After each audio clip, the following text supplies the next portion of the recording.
फिटिक अंजोरी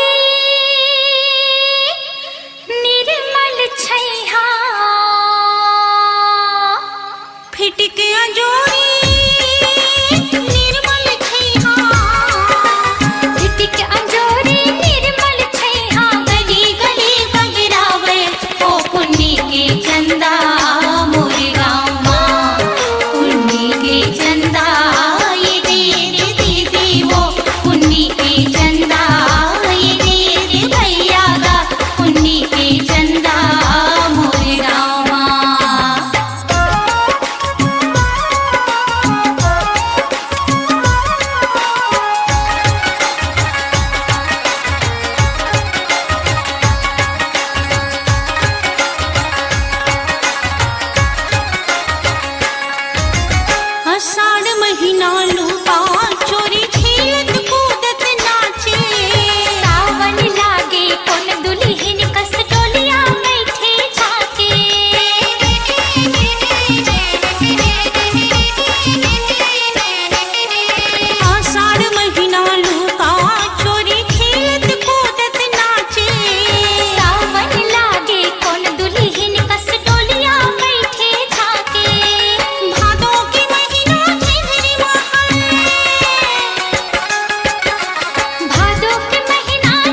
अपनी आवाज को दीजिए एक नया मुकाम। डिजिटल रिकॉर्डिंग की दुनिया का जाना पहचाना नाम स्वरांजलि, जहां गूंजती हैं ध्वनियां अपनी माटी की सौंधी सुगंध के साथ। छत्तीसगढ़ी संगीत के विविध रंग जो पहुंचाते हैं पूरे प्रदेश में डिजिटल रिकॉर्डिंग के संग।